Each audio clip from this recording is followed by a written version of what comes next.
ये कांग्रेस का नेता गांधी खानदान में किसका एटीएम था? स्मृति ईरानी जी को कुछ याद दिलाना चाहता हूं। हमारे माननीय प्रधानमंत्री जी भोपाल में गरज रहे थे करप्शन पे।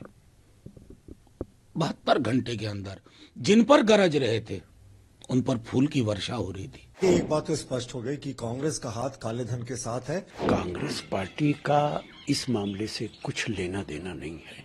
मोहब्बत की दुकान पर करप्शन का कारोबार चल रहा है। कांग्रेस के आला कमान को, गांधी खानदान को, देश को ये बतलाना होगा कि उनके एक सांसद के 10 ठिकानों से 200 करोड़ रुपए जो बरामद हुए और काउंटिंग अभी जारी है, ये कांग्रेस का नेता गांधी खानदान में किसका एटीएम था? अब तक कांग्रेस पार्टी ने चुप्पी साध रखी है। ये भी सुनने में आया अखबारों से कि पैसा इतना पड़ा था लूट का कांग्रेस के इस नेता के घर में कि काउंटिंग की मशीनें तक टूट गईं। जैसे कि मैंने कहा, मोहब्बत की दुकान पर करप्शन का जो कारोबार चल रहा है, ये कौन है जिसका एटीएम बनकर कांग्रेस का ये नेता उभरा है? चाहे शराब का घोटाला हो, महादेव ऐप का बेटिंग का घोटाला हो, चाहे भर्ती में घोटाला हो, कांग्रेस ने जब सत्ता पाई है तब घोटालों में उनकी पार्टी, उनकी सरकारें लिप्त रही हैं।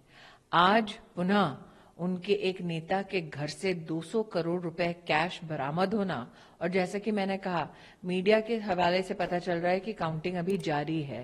तो वो कौन है जिसका एटीएम कांग्रेस का ये नेता है, और क्यों अब तक कांग्रेस के आला कमान ने इस विषय पर कोई भी टिप्पणी नहीं की है? किसका पैसा है जो लूट का छुपाकर कांग्रेस के इस नेता के घर से मिल रहा है?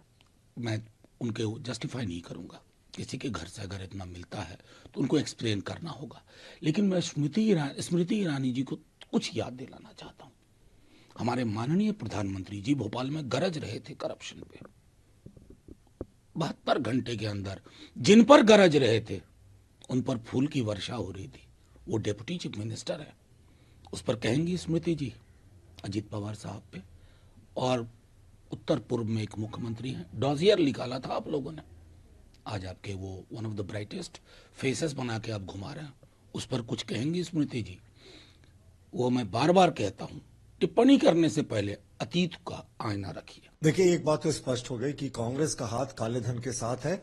अभी तक हमारी सूचना के अनुसार 400 से ज्यादा करोड़ रुपए कैश की गिनती सांसद धीरज साहू के विभिन्न ठिकानों में हो चुकी है, और ये आंकड़ा संभवतः 500 करोड़ कैश की ओर बढ़ रहा है। और आप सोचे, सिर्फ कैश की बात कर रहे हैं, अभी तो उनके प्रॉपर्टीज के लॉकर्स खुलने बाकी हैं, प्रॉपर्टीज को खंगालना बाकी है। तो जो कांग्रेस जिस तरीके से करप्शन में डूबी रही है, देश को लूटा है, एक बार फिर से ये एक्सपोज हो गए। और आज राहुल गांधी और प्रियंका गांधी शायद इसलिए चुप है कि ये न सिर्फ एक सांसद थे बल्कि कांग्रेस के खजांची भी थे, और कांग्रेस पार्टी की शायद फंडिंग भी होती थी। तो ये तो पैसा मुझे लगता है कांग्रेस के शीर्ष नेतृत्व तक पहुंचता था, तभी अभी तक राहुल गांधी और प्रियंका गांधी ने अपनी जुबान नहीं खोली। सोनिया गांधी, राहुल गांधी और प्रियंका वाड्रा ने क्यों अपना मुंह नहीं खोला? किसी दूसरे नेता को क्यों आगे कर रहे हैं? जाहिर है ये पैसा का शायद एक हिस्सा उन तक भी पहुंचता था। तो ये हमारा मानना है कि ये कांग्रेस का इलेक्शन फंड मैनेजमेंट का एक बहुत ही छोटा सा तिनका था। मुझे लगता है जो टिप ऑफ द आइसबर्ग कहते हैं ना, वो था। ये पूरी जब रिकवरी होगी, अल्टीमेट रिकवरी होगी, तो कई खरब में जाएगी। और कांग्रेस एक्सपोज हो गई। 2024 में करप्शन कितना बड़ा मुद्दा होने वाला है ये सबको पता है। और अब तो ये रिकवरी 400-500 करोड़, और उनके कंपनी का इन्होंने जो हलफनामा दिया था पिछले चुनाव में, उसमें इनके सारे कंपनीज का मिला के टर्नओवर वार्षिक 120 करोड़ था। तो उसमें अगर आप 10-20% प्रॉफिट भी जोड़ लें तो ये मुश्किल से 10-20 करोड़ के आसपास होता है, और वो भी कैश में रखने की लिमिटेशन से रिजर्व बैंक की। लेकिन इनके पास से तो 400 करोड़ कैश मिल चुका है, और शायद ये 500 करोड़ की ओर जा रहा है। तो ये शायद जो नेशनल हेराल्ड में जादू राहुल गांधी करते थे और सोनिया गांधी करती थी कि बहुत कम अमाउंट में 5,000 करोड़ की कंपनी को खरीद लिया, धीरज साहब झारखंड में यही करते दिख रहा है। कांग्रेस पार्टी का इस मामले से कुछ लेना देना नहीं है। ये उनका अपना मामला है, साहू साहब का, वो एक्सप्लेन करेंगे ये पैसा उनके पास से कहां से आया। बड़े बिजनेसमैन हैं, लेकिन फिर भी इतना सारा कैश ताज्जुब की बात है। कानून अपना काम करेगा, इससे कांग्रेस को कुछ लेना देना नहीं है।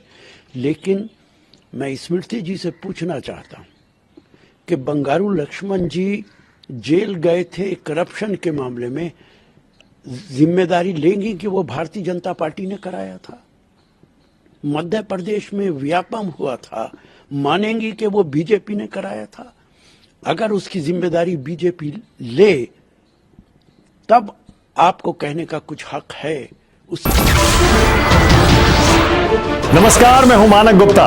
अगर आपको हमारा ये वीडियो पसंद आया हो तो इसे लाइक और शेयर जरूर करें, और हां, हमें सब्सक्राइब और फॉलो करना ना भूलें ताकि आप देश और दुनिया की कोई खबर मिस ना करें। तो जुड़े रहिए हमारे साथ और देखते रहिए न्यूज़ 24।